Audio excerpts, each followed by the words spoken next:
Good evening, welcome to TV five top story. తెలంగాణపై మొదటి SRC అసలు ఏం చెప్పింది? ఆంధ్రప్రదేశ్ ఎలా అవతరించింది? పెద్ద మనుషుల ఒప్పందం ఏం చెప్పింది? 1969లో తెలంగాణ ఉద్యమం, ఆ తర్వాత జై ఆంధ్ర ఉద్యమం ఎందుకు వచ్చాయి? 6 సూత్రాల పథకం అంటే ఏమిటి? 2001లో తెలంగాణ ఉద్యమానికి దారితీసిన పరిస్థితులు ఏమిటి? 2009లో తెలంగాణపై చిదంబరం ప్రకటన ఎలా జరిగింది? అసలు తెలంగాణ రాష్ట్ర ఏర్పాటుకు ఉన్న అడ్డంకులేమిటి? ఇలాంటి అంశాలపై జస్టిస్ సుదర్శన్ రెడ్డి గారితో ప్రత్యేక చర్చ ఇవాళ టాప్ స్టోరీలో చూద్దాం.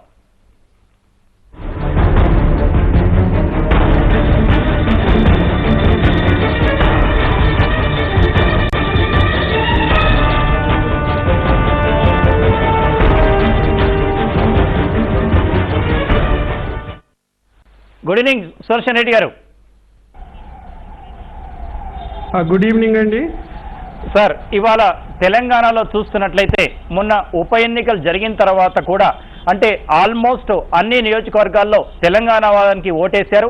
అయితే విద్యార్థుల ఆత్మహత్యలు మళ్ళీ మొదలయ్యాయి. దీనికి ప్రధాన కారణం ఏమిటంటారు? సాంబశివరావు గారా మీరు? అవునండి, సాంబశివరావు గారు, మీరు మాట్లాడండి సార్ ప్లీజ్. ముందుగా ఆత్మహత్యలు చేసుకున్నటువంటి అమరవీరులకు జోహార్లు, శ్రద్ధాంజలి. వారి కుటుంబ సభ్యులకు నా ప్రగాఢ సానుభూతి. ఆత్మహత్యలు చేసుకోవడానికి ప్రధానమైనటువంటి కారణాలు విశ్లేషించే ముందు మీతో ఒక విషయం చెప్పదలుచుకున్నాను. ఏమిటంటే, జీవితకాలం అంతా అంటే సుమారు 44-45 సంవత్సరాలు న్యాయ ప్రక్రియతో, రాజ్యాంగ ప్రక్రియతో పెనవేసుకున్నటువంటి జీవితం నాది. న్యాయవాదిగానైతేమి, న్యాయమూర్తిగానైతేమి, ప్రధాన న్యాయమూర్తిగానైతేమి, అత్యున్నత న్యాయస్థానంలో న్యాయమూర్తిగా అయితేనేమి ఉన్నటువంటి సంబంధం. అయితే నేను మాట్లాడే మాటలు, విశ్లేషణ రాజకీయ పార్టీల పరంగా కాకుండా ఒక రాజ్యాంగ ప్రక్రియ, న్యాయ ప్రక్రియ నేపథ్యంలో మాట్లాడడం జరుగుతుంది. మీరు దయచేసి ఈ విషయం గమనించండి. ప్రధానమైనటువంటి కారణం నాకు అనిపించింది, ఆత్మహత్యలకు పురిగొల్పుతున్నటువంటి విషయం ఏమిటంటే, తెలంగాణ సమస్య చాలా జటిలమైనటువంటి సమస్య, అంత సులువుగా పరిష్కారం అయ్యేటువంటి సమస్య కాదు అనేది ఒక మాట.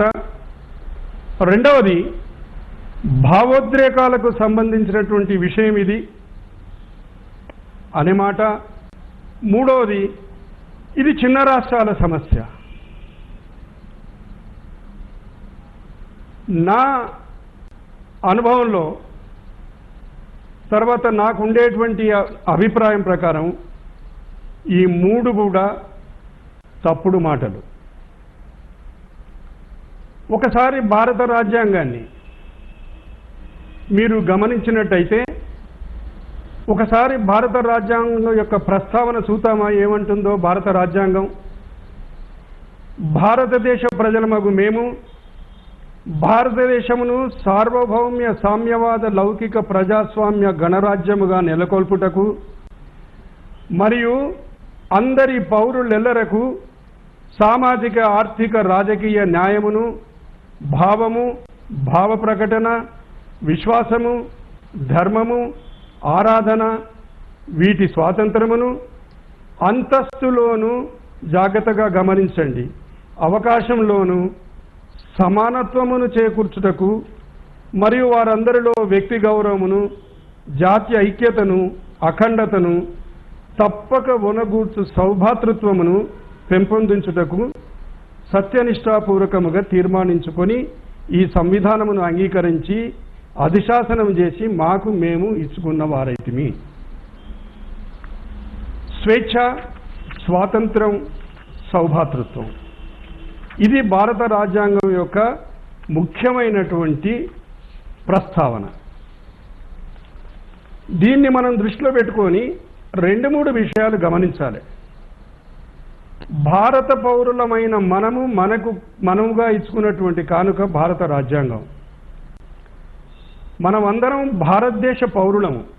తెలంగాణ పౌరులు వేరే, ఆంధ్ర పౌరులు వేరే, రాయలసీమ పౌరులు వేరే, ఉత్తరప్రదేశ్ పౌరులు వేరే, మైసూరు పౌరులు వేరే, బీహార్ పౌరులు వేరే లేరు దేశంలో.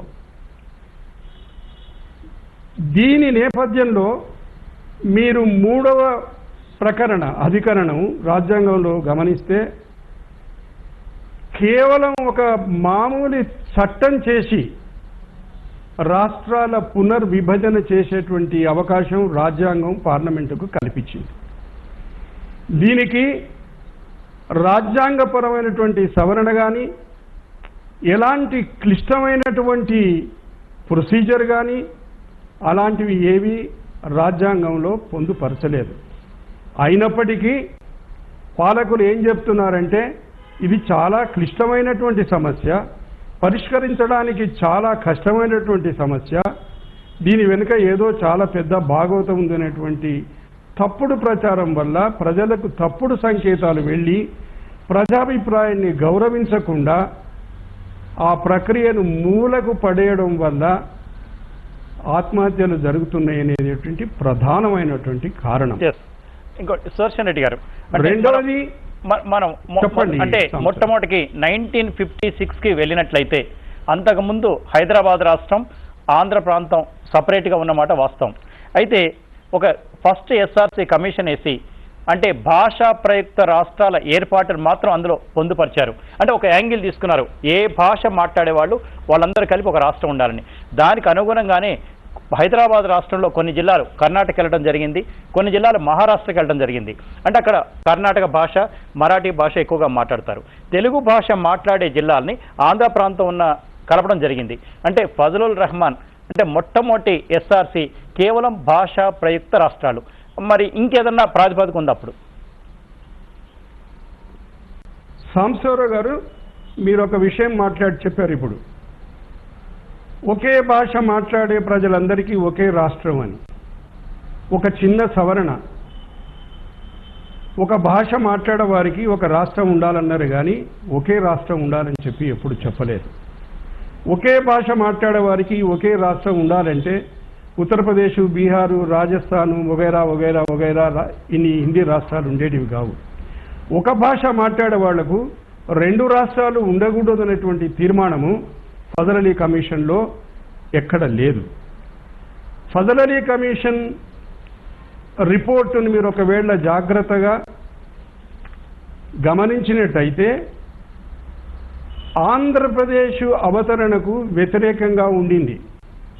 తెలంగాణ ప్రాంతం అప్పటికే ఏర్పడినటువంటి ఆంధ్ర ప్రాంతంలో విలీనమైతే ఉత్పన్నమైనటువంటి పరిస్థితులను కళ్లకు కట్టినట్టుగా వారి నివేదికలో పొందుపరచడం జరిగింది. అయితే అప్పటి ప్రధానమంత్రి గొప్ప నాయకుడు, ఒక విజనరీ, నవభారత నిర్మాత, ఆయన ఏమన్నాడంటే మీరు కలిసి ఉండేటువంటి ప్రయత్నం చేయండి, ఒక ప్రయోగం చేస్తున్నాము, భాషా ప్రయుక్త రాష్ట్రాల ప్రయోగం చేస్తున్నాము, కలిసి ఉంటే బాగుంటుంది, మీరు కలిసి ఉండలేనటువంటి పరిస్థితులు ఒకవేళ ఉత్పన్నమైతే ఎప్పుడైనా విడిపోవచ్చు అని చెప్పి ఆయన చెప్పడం మూలాన అది ఒక పెద్ద మనుషుల ఒప్పందం, తర్వాత అది రాష్ట్రం సమైక్య రాష్ట్రానికి దోహదం చేసినటువంటి మాట మాత్రం వాస్తవం. అంటే ఒకటి సుదర్శన్ రెడ్డి గారు, అంటే సుదర్శన్ రెడ్డి గారు అంటే మీరు ఆన్సర్ చెప్తారు కానీ దీంట్లో మీరు ఏదైతే ఫజల్ అలీ కమిషన్ ఫస్ట్ ఎస్ఆర్సీలో ఒక అనుకూలమైన వాదన కూడా చెప్పారు. దట్ ఈజ్ 373 పారాగ్రాఫ్లో ఆంధ్ర రాష్ట్రంతో తెలంగాణను ఆర్థికంగా అనుసంధానం చేయడం ద్వారా అంత ప్రాధాన్యత లేని అంశమేం కాదు. తెలంగాణ ప్రాంతం ఎన్నో ఏళ్లుగా ఆహార ధాన్యాల సరఫరాలో లోటును ఎదుర్కొంటోంది. ప్రస్తుత ఆంధ్ర రాష్ట్రం సాధారణంగా మిగుల్లో ఉంటుంది. మిగులు ధాన్యాలను తెలంగాణ ప్రాంతం వినియోగించుకోవచ్చు. అదేవిధంగా ఆంధ్ర రాష్ట్రంలో బొగ్గు లేదు, సింగరేణి నుంచి సరఫరా చేయొచ్చు. ప్రత్యేక రాష్ట్రంగా ఉండకపోతే తెలంగాణ ప్రాంతం తన సాధారణ పాలనా ఖర్చులను భారీగా తగ్గించుకోవచ్చు? చెప్పండి సంవత్సరం. అదే అంటే ఇలాంటి అంటే ఇది 373లో అంటే రెండు ప్రాంతాలని ఒక రాష్ట్రంగా ఉంచడం వల్ల కొంత ఆర్థిక ప్రయోజనాలు కూడా చెప్పడం జరిగింది కమిషన్.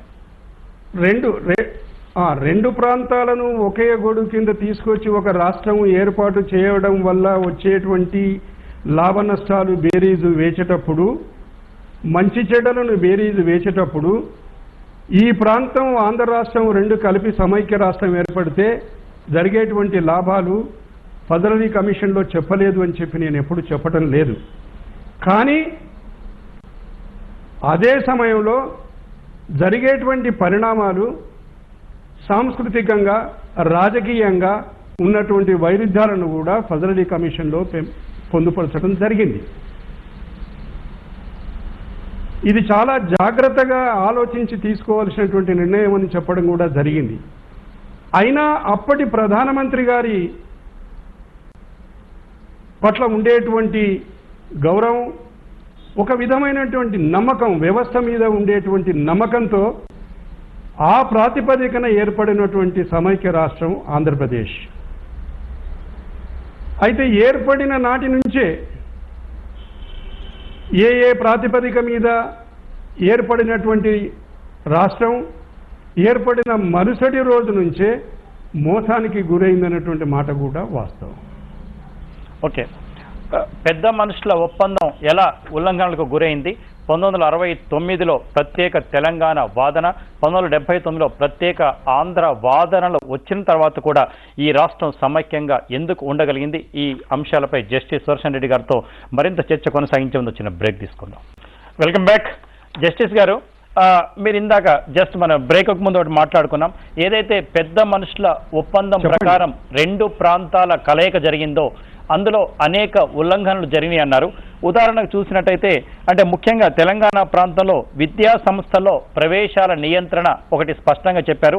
రెండోది ప్రాంతీయ మండళ్లు, అంటే ముఖ్యమంత్రికి సంబంధం లేకుండా కూడా ప్రాంతీయ మండలి చెప్పారు. ఆర్థిక వనరుల నిష్పత్తి కూడా 40-60 చెప్పారు.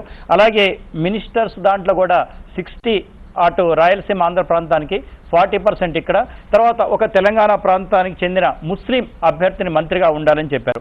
ఇందులో ముఖ్యంగా ప్రజలకు ఉపయోగించే ఎటువంటి అంశాల్లో ఉల్లంఘన జరిగిందంటారు?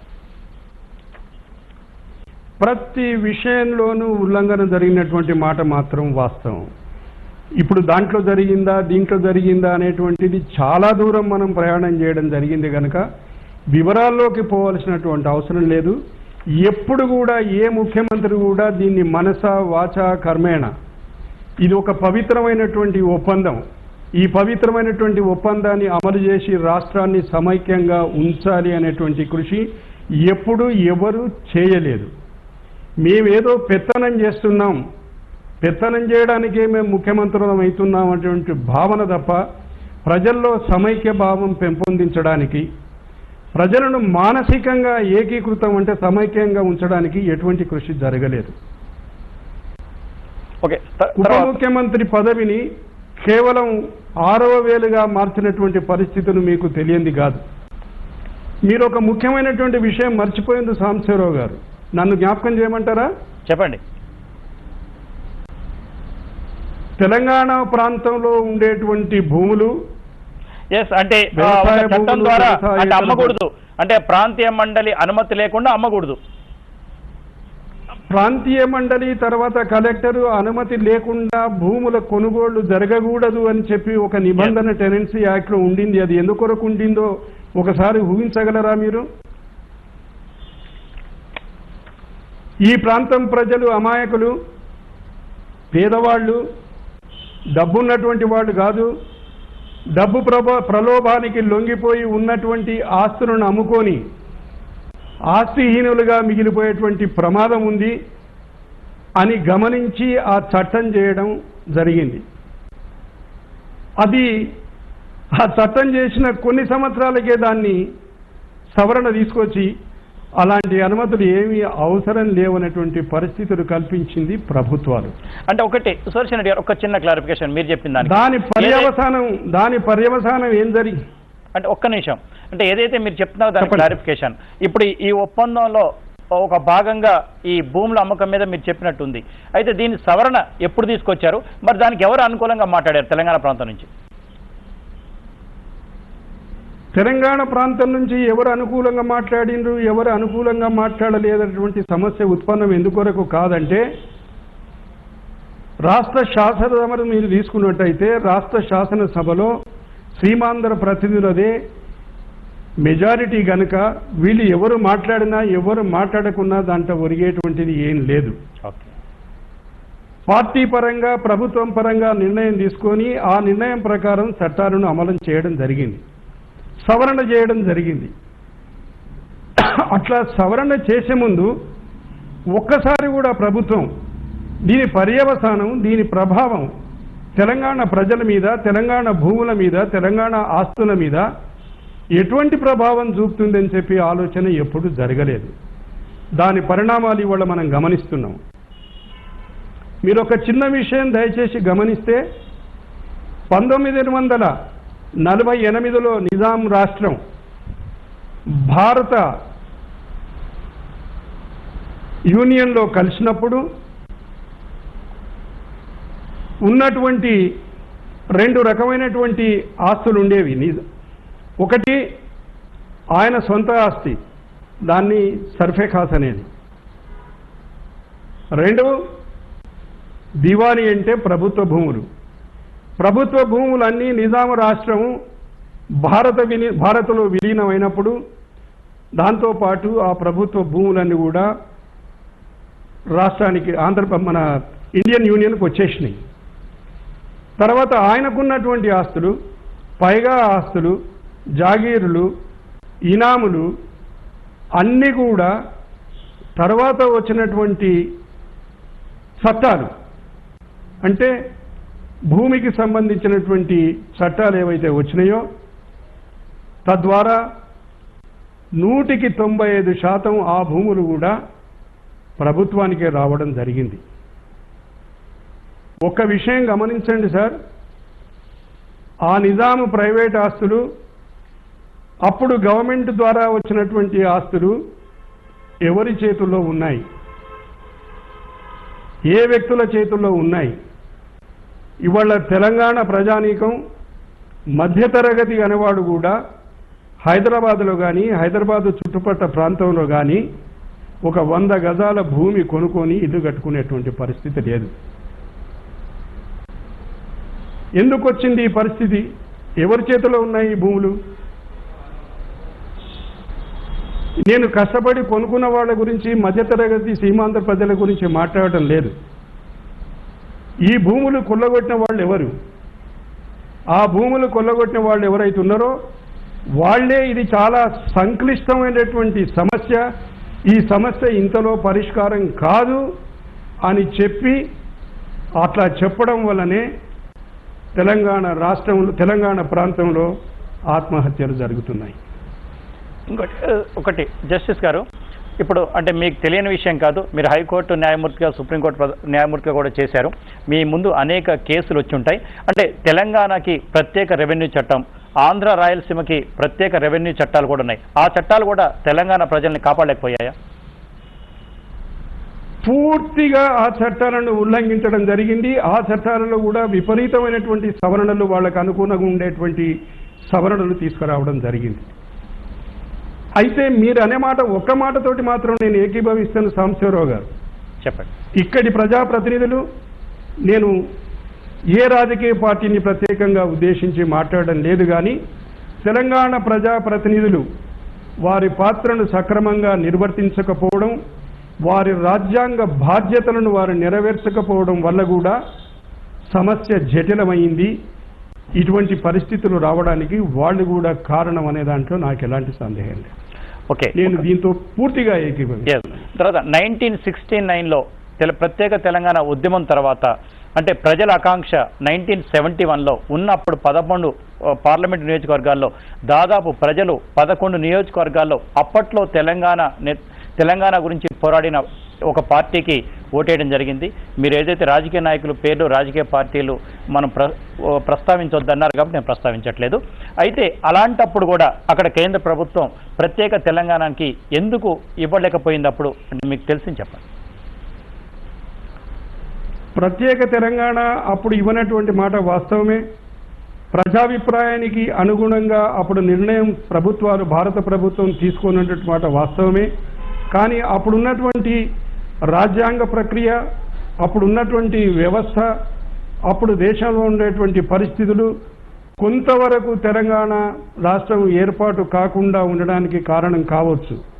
కానీ అప్పుడు వాళ్ళు న్యాయంగా అనుకున్నది ఏమిటంటే ఈ ఫలానా సమస్యలు ఉన్నాయి, సర్వీసుకు సంబంధించినటువంటి సమస్యలు ఉన్నాయి, భూములకు సంబంధించినటువంటి సమస్యలు ఉన్నాయి, ఇతరత్ర ఈ సమస్యలు ఉన్నాయి.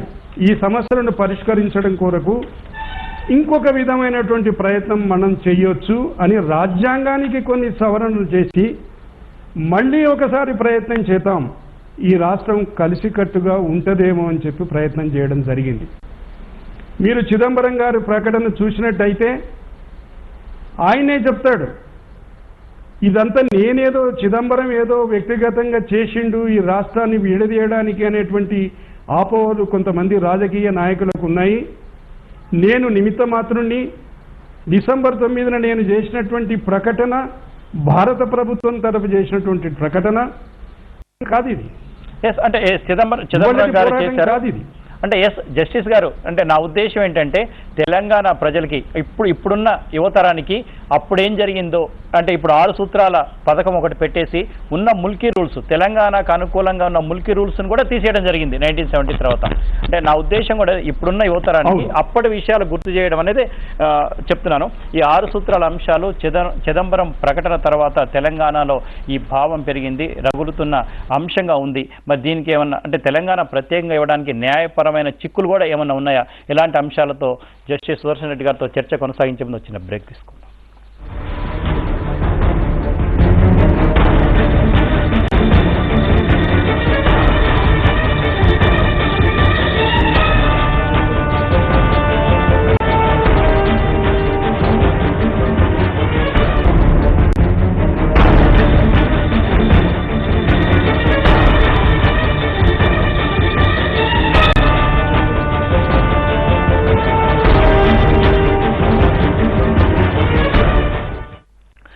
జస్టిస్ గారు, ఇక్కడ తెలంగాణ ఉద్యమం తర్వాత చెప్పండి సార్.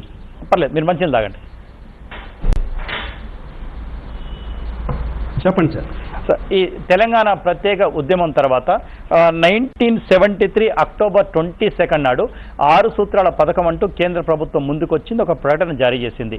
దాంట్లో యాక్చువల్గా అప్పటి వరకు ఉన్న ముల్కీ రూల్స్ని ఏదైతే ఇక్కడ ఉద్యోగాలకి గ్యారెంటీ ఉందో అది కూడా సవరణ చేయడం జరిగింది. ఒక 6 జోన్స్గా విభజించారు. అంటే ఆ ఒప్పందం కూడా ఉల్లంఘన జరిగిందా? ఆ ఒప్పందం కూడా అంటే ముల్కీ రూల్స్ కోల్పోవడమే కాకుండా 73లో రాజ్యాంగ సవరణ చేసిన తర్వాత ఏర్పాటు చేసినటువంటి వ్యవస్థ కూడా పూర్తిగా విఫలమైపోయింది. దాన్ని చూట్లుపోవడం జరిగింది. దాంట్లో ఏ విధమైనటువంటి అనుమానం ఎవరికి అక్కర్లేదు. అంటే తర్వాత 1985-86 ఎన్టీ రామారావు గారి కాలంలో 610 జీవో అని ఒకటి ఇష్యూ చేశారు అక్కడ. అంటే ఏదైతే 85% స్థానికులకి ఉద్యోగాలు ఇవ్వాలి కొన్ని దాంట్లో, అలాగే మేము we are also from Osman university, మాకు కూడా అక్కడ అంటే ఇక్కడ ప్రాంతం వాళ్ళకి 85% రిజర్వేషన్ ఉంటూ 15% ఇతర ప్రాంతాల వరకు ఉండేది. అంటే అవి ఉల్లంఘన జరిగింది కాబట్టి 610 జీవో ఇవ్వడం జరిగింది. దాన్ని అమలుపరచడంలో ఇక్కడ తెలంగాణ ప్రాంతం నుంచి అనేక మంది ఇప్పుడు ఏదైతే ప్రత్యేక తెలంగాణకు అడుగుతున్న వాళ్ళు, ప్రత్యేక తెలంగాణ కోసం రాజీనామా చేసిన వాళ్ళు కూడా అప్పటి ప్రభుత్వంలో మంత్రులుగా పనిచేశారు, ముఖ్యులుగా పనిచేశారు. మరి ఎందుకు ఆ జీవోని ఇంప్లిమెంట్ చేయలేకపోయారు? 2 విషయాలు సాంబశివరావు గారు. ముందుగా ఒక చిన్న సవరణ చెప్పండి. 85% తెలంగాణ ప్రజలకు, 15% ఇతరులకు రిజర్వేషన్ ఉండింది అని మీరు ఏదైతే చెప్తున్నారో దానికి ఒక చిన్న సవరణ. 85% తెలంగాణ వారికి, 15% అందరికీ. అంటే ఆ 15%లో కూడా తెలంగాణ వాళ్ళు కంపీట్ చేయడమో, పార్టిసిపేట్ చేయడమో, దాంట్లో వాళ్ళు సఫలీకృతం అయితే దాంట్లో కూడా రావడానికి అవకాశం ఉండేది. ఇతర ప్రాంతాల వారికి ఎప్పుడు ప్రెసిడెన్షియల్ ఆర్డర్ ప్రకారం కానీ 6 పాయింట్ ఫార్ములా ప్రకారం కానీ జోనల్ సిస్టంలో కానీ ఎప్పుడు రిజర్వేషన్ లేదండి. ఇది చిన్న సవరణ మీరు చెప్పిన దానికి. రెండవది, నేను మీకు ఇంతకుముందే మనవి చేయడం జరిగింది ఏమిటంటే, ఇక్కడి ప్రాంత ప్రజాప్రతినిధులు తమ కర్తవ్యాన్ని చాలా ఖచ్చితంగా రాజ్యాంగబద్ధంగా న్యాయబద్ధంగా నిర్వర్తించినప్పటికీ కూడా ఈ సమస్య ఉత్పన్నమైంది అని చెప్పి నేను ఎప్పుడు చెప్పలేదు. వాళ్ళు రాజ్యాంగ విధులు నిర్వర్తించడం లోపల లొంగిపోయినటువంటి మాట వాస్తవము, వారి విధులను సక్రమంగా నిర్వర్తించలేదనేటువంటి మాట వాస్తవము. తర్వాత ఇప్పుడు అప్పుడు ఎవరున్నారు? మనుషులు వాళ్ళ పేర్లు అవసరం లేదు, కానీ వ్యవస్థనే అట్లా తయారైపోయింది. లొంగిపోక తప్పనటువంటి పరిస్థితులు కల్పించిండ్రు. వీళ్ళు దానికి ఏమాత్రం ప్రతిఘటన లేకుండా అవతల వాళ్ళు తూట్లు పొడుస్తుంటే వీళ్ళు మౌన ప్రేక్షకులుగా కొంతకాలం చూసినటువంటి మాట వాస్తవం. ప్రజలు ఎప్పటికప్పుడు ప్రశ్నిస్తున్నారు. న్యాయస్థానాలకు పోవడం జరిగింది, ట్రైబ్యునల్కు పోవడం జరిగింది, సుప్రీంకోర్టుకు పోవడం జరిగింది, ప్రజా పోరాటాలు చేయడం జరిగింది. ప్రజాప్రతినిధులు అంత చురుకైన పాత్ర పోషించినటువంటి మాట మాత్రం వాస్తవం. తర్వాత అంటే అక్కడి నుంచి మనం వచ్చినట్టయితే 2001లో మళ్ళీ ప్రత్యేక తెలంగాణ ఉద్యమం అంటే ఒక పార్టీ వ్యవస్థను స్థాపించిన తర్వాత దాని కింద మళ్ళీ ఉద్యమం ఊపందుకుంది. దాని పర్యవసానంగానే 2004లో ఇతర పార్టీలతో పొత్తు పెట్టుకున్నారు. తర్వాత 2009 సెప్టెంబర్ 9 మీరు అన్నట్టు ఆమరణ నిరాహార దీక్ష తర్వాత చిదంబరం గారి ప్రకటన వచ్చింది. చిదంబరం గారు on behalf of central government అని చెప్పారు. మంత్రి మండలి దాంట్లో నిర్ణయం తీసుకున్నారో లేదో నాకు తెలియదు. అందులో ఒక మంత్రి, మన తెలంగాణకు చెందిన మంత్రి స్పష్టంగా ఇది మంత్రివర్గ నిర్ణయం కాదని చెప్పడం జరిగింది. అంటే చిదంబరం ప్రకటనకి అంటే చట్టబద్ధత ఏమైనా ఉందా, లేదా అది గనక వాళ్ళు ఉల్లంఘిస్తే ప్రజలు ఏం చేయాలి? చిదంబరం భారతదేశపు గృహమంత్రి. ఆయన 2 ప్రకటనల సారాంశాన్ని మనం క్షుణ్ణంగా గమనిస్తే, ఇది నేను స్వతహాగా నేను చేసినటువంటి ప్రకటన కాదు. భారత ప్రభుత్వం తరఫున గృహమంత్రిగా భారత ప్రభుత్వ నిర్ణయాన్ని మాత్రమే నేను ప్రజలకు తెలియజేయడం జరిగింది అని చెప్పడం జరిగింది. మనం దాన్ని విశ్వసించకపోవడానికి, దానికి నమ్మకపోవడానికి కారణం అంటూ ఏమీ ప్రత్యేకంగా లేదు. ఆయన మళ్ళీ తర్వాత ఆ డిసెంబర్ 9 తర్వాత మళ్ళీ ఆల్ పార్టీ మీటింగ్ జరిగినప్పుడు నాకు ఆ డేట్ జ్ఞాపకం లేదు, మీకు జ్ఞాపకం ఉండి అంటే డిసెంబర్ మళ్ళీ అదే మాట చెప్పిండు. అంటే డిసెంబర్ 9 ప్రకటన తర్వాత డిసెంబర్ 23 నాడు ఇంకో ప్రకటన చేశారు. అప్పుడు ఆంధ్ర ప్రాంతంలో అల్లర్లు చెలరేగాయి కాబట్టి తర్వాత జనవరి 5వ తారీఖున ఆల్ పార్టీ మీటింగ్స్ పెట్టడం జరిగింది. దాంట్లో శ్రీకృష్ణ కమిటీని ఒకటి ఏర్పాటు చేయడం. నేను మాట్లాడింది ఇప్పుడు ఆ ప్రకటన అంటే ఈ రాజకీయ పార్టీలన్నీ పిలిపించి మాట్లాడడం జరిగింది కదా, అది ఏదో మీకు జ్ఞాపకం ఉందా? నాకు జ్ఞాపకం. మళ్ళీ తన ఓపెనింగ్ స్టేట్మెంట్లో, తన పీఠికలో మనం ఎందుకు కలిసాము, ఇక్కడ ఏం మాట్లాడికి ఏ సంబంధంగా మనం కలిసినాము, మనం ఏం చర్చించవలసి ఉంది అని ఆ రాజకీయ పార్టీలను ఉద్దేశించి చేసినటువంటి ప్రసంగంలో మళ్ళీ చెప్పినాడు ఆయన ఈ మాట. నేను భారత ప్రభుత్వం తరఫు చేసినటువంటి ప్రకటన ఇది అకస్మాత్తుగా చేసినటువంటి ప్రకటన కాదు, ఆలోచించి నిర్ణయం తీసుకోవడం జరిగింది. నేపథ్యం గురించి కూడా చెప్తాడు ఆయన. ఇది 1956 నుంచి ఉన్నటువంటి సమస్య. ఆ సమస్యను పరిష్కరించడానికి డిసెంబర్ 9న చేసినటువంటి ప్రకటనని చాలా క్రిస్టల్ క్లియర్గా స్పష్టంగా చెప్పడం జరిగింది. అయితే మీరు ఒక ప్రశ్న వేసిరు నన్ను, న్యాయపరమైనటువంటి రాజ్యాంగపరమైనటువంటి చిక్కులు ఏమైనా ఉన్నాయా అంటే జస్టిస్ గారు, I will come back to ఆ పాయింట్. డెఫినెట్ గా మీరు తర్వాత మాట్లాడుతున్నారు. అంటే చిదంబరం చేసి ప్రకటన ఏదైతే ఉందో డిసెంబర్ 9 దాని నుంచి ఆయన డీవియేట్ అయ్యారు కాబట్టి, దాని అంటే as a home minister of the country చెప్పారు కాబట్టి ఆయన మీదైన న్యాయపరమైన చర్యలు తీసుకునే అవకాశం తెలంగాణ ప్రజలకు ఉంటుందా?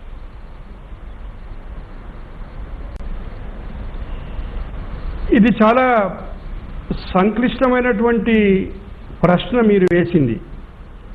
న్యాయపరంగా గృహమంత్రికి వ్యతిరేకంగా మీరు తీసుకున్నటువంటి నిర్ణయాన్ని మీరు అమలు చేయండి అని చర్య తీసుకోవచ్చునా అంటే రాజ్యాంగం ప్రకారం చర్య తీసుకున్నటువంటి అవకాశం ఉంది. కానీ దాంట్లో కొన్ని చిక్కులు ఉన్నటువంటి మాట మాత్రం వాస్తవం. ఎందుకంటే ఇది రాజకీయ ప్రక్రియ. రాజకీయాలతోటి ముడిపడలేదు అని చెప్పడానికి వీల్లేదు. రాజ్యాంగ ప్రక్రియ అయినా రాజకీయ ప్రక్రియ కూడా. అంటే నేను ఎందుకు అడిగానంటే పార్టీలు మేనిఫెస్టోలో కూడా నేను దీని మీద జస్టిస్ గారు అంటే చిదంబరం గారు ప్రకటన కానివ్వండి లేదా పార్లమెంట్లో చేసిన ప్రకటనలు కానివ్వండి, వాళ్ళంతా కూడా రాజ్యాంగబద్ధంగా మంత్రులైన వాళ్ళు, రాజ్యాంగబద్ధంగా విధులు నిర్వర్తిస్తున్న వాళ్ళు ప్రజలకి ఒక మాట చెప్పి ఆ పని చేయకుండా ఉండటం. రెండోది పార్టీలు కూడా మేనిఫెస్టోల్లో ఈ కొన్ని అంశాలను చేర్చి ఆ అంశాల ప్రాతిపదికన ఓట్లు అడగటం, ఆ తర్వాత దాన్ని విస్మరించటం, ఇవన్నీ కూడా ప్రజల హక్కుల్ని హరిస్తున్నట్టుగా ఉన్నాయి. అంటే మాట మీ తెలవందేం కాదు, మాట ఇచ్చి తప్పడం అనేది కూడా 420 కిందే వస్తుంది. అంటే ఇలాంటప్పుడు మరి ప్రజలకి న్యాయస్థానం మీద గౌరవం ఇంకా ఉంది అంటే ప్రజలకు ఎలా న్యాయం జరుగుద్ది? సాంబశివరావు గారు, దీనికి సంబంధించినటువంటి కొన్ని కేసులు ఇప్పటికే కోర్టులలో పెండింగ్ ఉన్నాయి. కోర్టులలో పెండింగ్ ఉన్నటువంటి కేసుల గురించి నేను ప్రత్యేకంగా మాట్లాడదలుచుకోలేదు.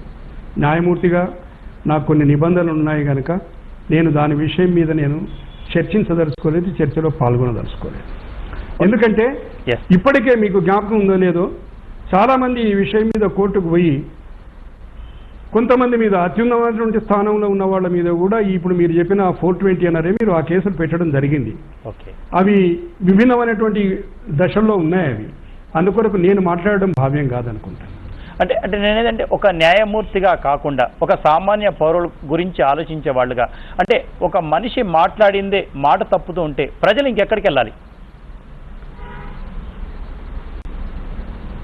ప్రజాస్వామ్యంలో ఇంతకుముందే మనం రాజ్యాంగంలో ఉన్నటువంటి భారత సంవిధానంలో ఉన్నటువంటి ప్రస్తావన గురించి మాట్లాడేటప్పుడు అనుకున్నాం మనం. సార్వభౌమాధికారం ప్రజలది.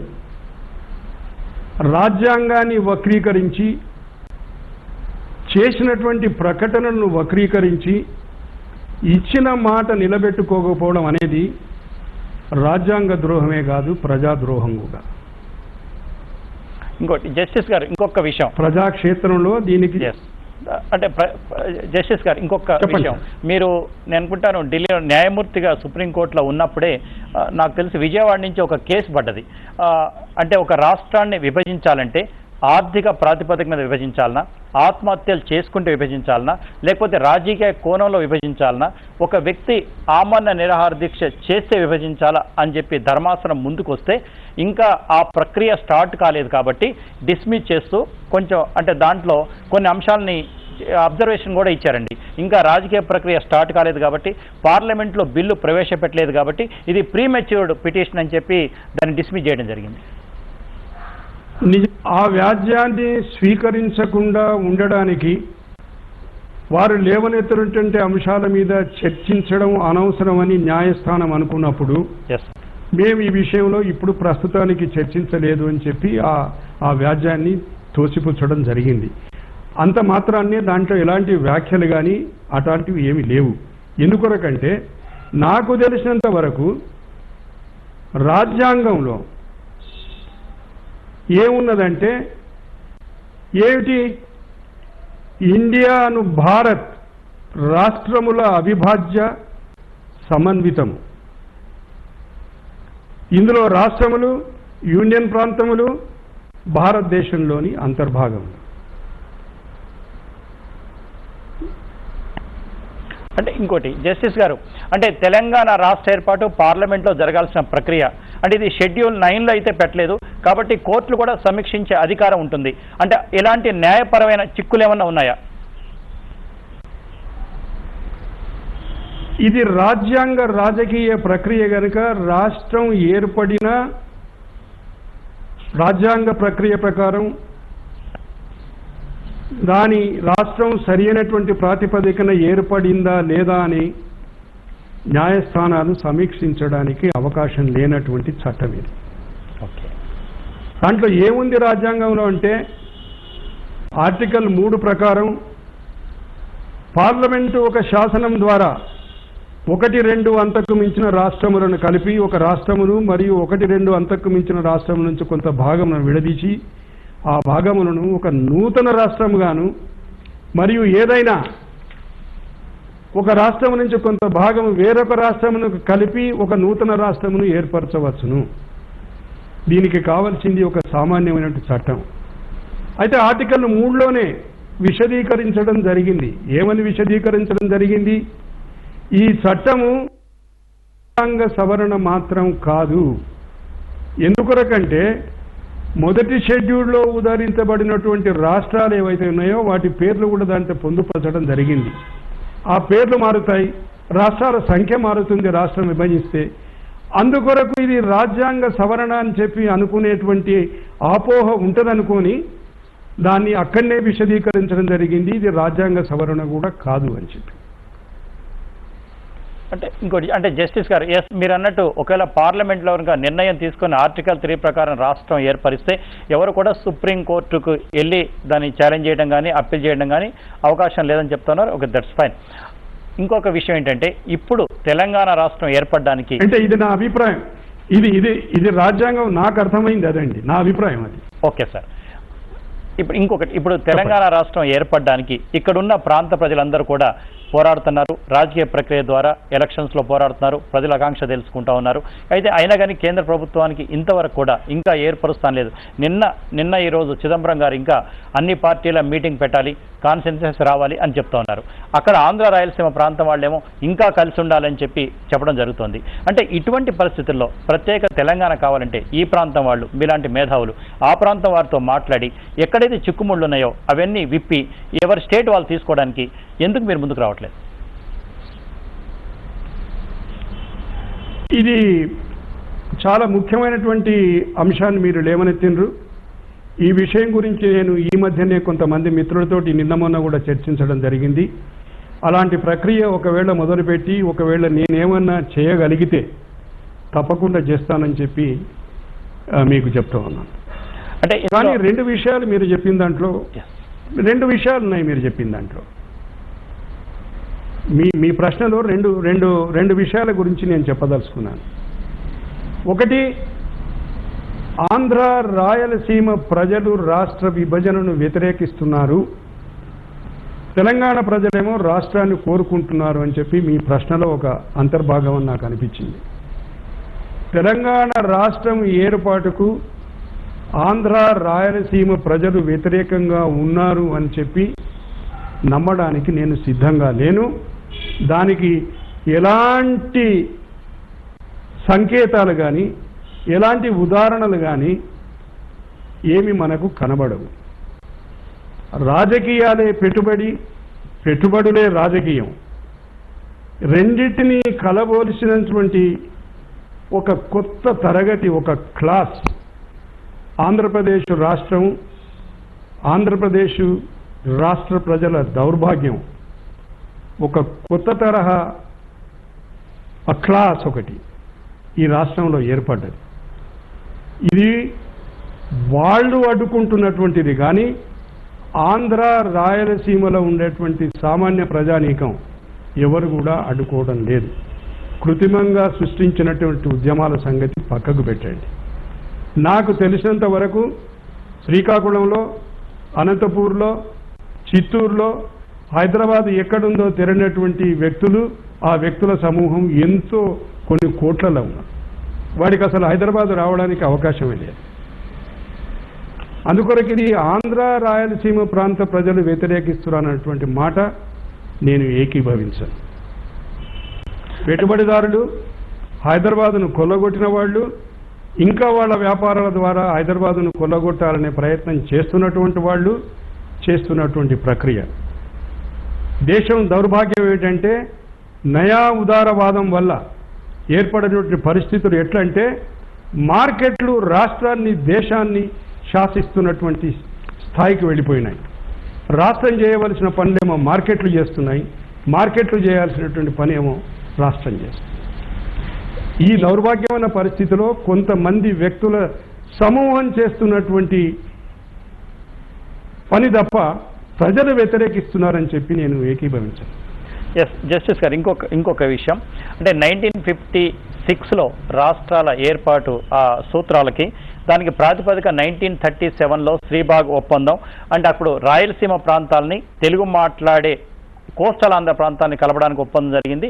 ఆ ఒప్పందం తర్వాత 1956 అన్నది మీరు చెప్పినప్పుడు ఏదైతే కొత్త పెట్టుబడిదారి వర్గం ఒక దోచుకోవడానికి సహజ వనరులని ఇతర వనరులను దోచుకోవడానికి ఎట్లయితే కుమ్ముక్కై ఇప్పుడు మీరు రాష్ట్రం గురించి మాట్లాడారో, మీకు ఇష్టమైతే మీకు ఇబ్బంది లేకపోతే ఆన్సర్ చెప్పండి.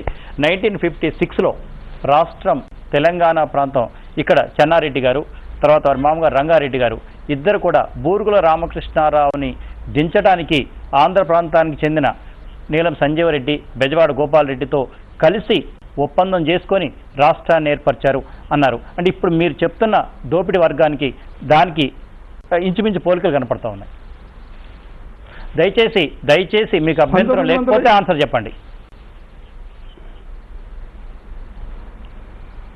కానీ మీ ప్రశ్నలో అంటే మీరు అడిగిన తీరు ఆ ప్రశ్నలో జవాబు ఏదైతే ఉందో, చెన్నారెడ్డి గారు రంగారెడ్డి గారు 1956లోనే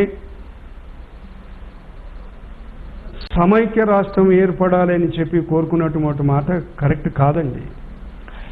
ఇప్పుడు సమైక్య రాష్ట్రం అవసరం కోరుకున్నది. జస్టిస్ గారు క్షమించాలి ఒక్క సెకండ్.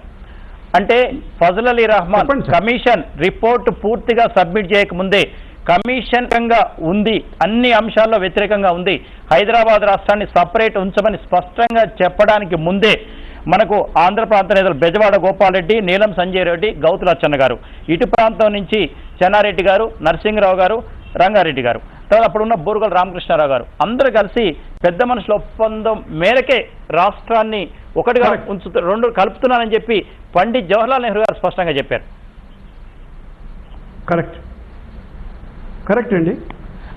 అంటే నేనేమంటున్నా అంటే ఇప్పుడు మీరు ఏదైతే కొత్త వ్యాపార వర్గాల గురించి చెప్తున్నారో, ఎవరైతే వ్యాపార లక్షణాలతోటి ఇవన్నీ చేస్తున్నారని చెప్తున్నారో, అంటే అప్పటి నుంచి ఇప్పటి వరకు కూడా తెలంగాణ ప్రాంతం కానీ ఇతర ప్రాంతాలు కానీ ఆ వరవడి కొనసాగుతూనే ఉంది. దీన్ని ఎలా అరికట్టాలి?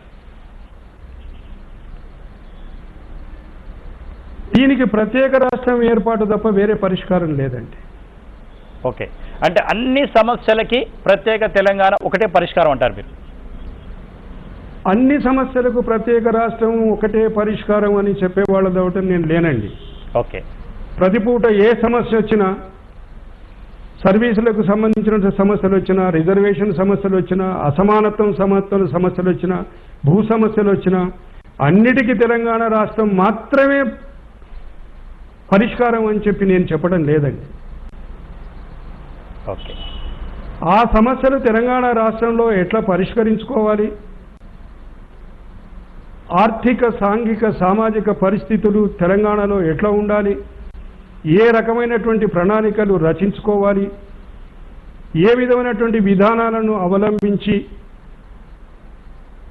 సమానత్వం వైపు పురోగమించాలి అనేటువంటి విషయం పూర్తిగా వేరు. కానీ అన్నిటికీ నేను రాష్ట్రం సపరేట్ అయితే అన్నిటికీ సమస్య పరిష్కారం అని చెప్పేటువంటి సాహసం మాత్రం నేను చెయ్యానండి. Thank you justice Sudarshan Reddy గారు. అనేకమైన విషయాల మీద న్యాయపైన పేదరికం అదంతా అదే తొలగిపోతు. కానీ చివరిగా ఒక విషయం చెప్పదలుచుకున్నాను. చెప్పండి సార్ ప్లీజ్. మీకు టైం ఉందా?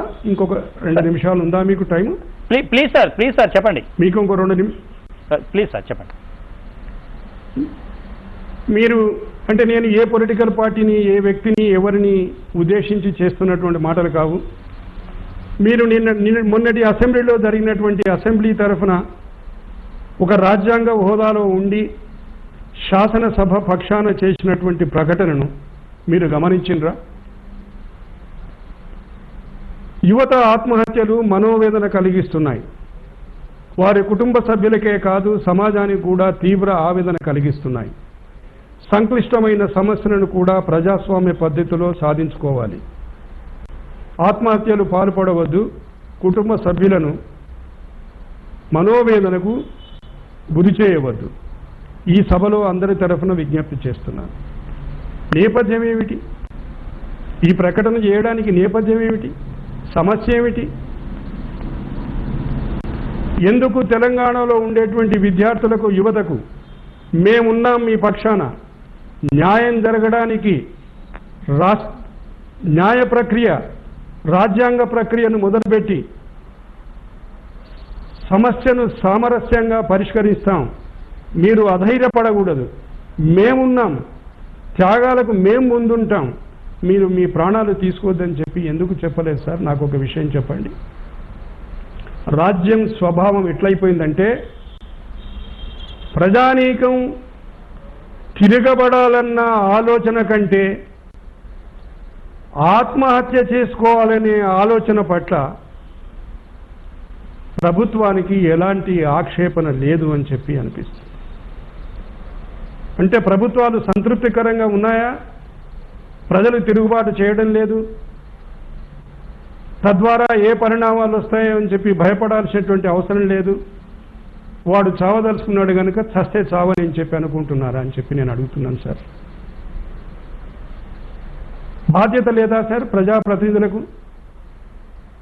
రాజ్యాంగ హోదాలో ఉన్నటువంటి వ్యక్తులకు ఆత్మహత్యలు ఆపాలి అనేటువంటి బాధ్యత లేదా? బాధ్యత ఉంటే ఆత్మహత్య జరిగినప్పుడు జిల్లా కలెక్టర్ పోవాల్సినటువంటి అవసరం లేదా? ఆ కుటుంబాన్ని పరామర్శించాల్సినటువంటి అవసరం లేదా? ఇతరులకు మనోధైర్యం నింపాల్సినటువంటి అవసరం లేదా?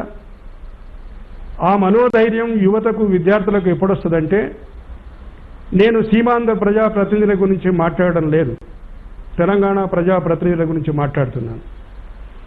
నిజంగానే చావాల్సి వస్తే,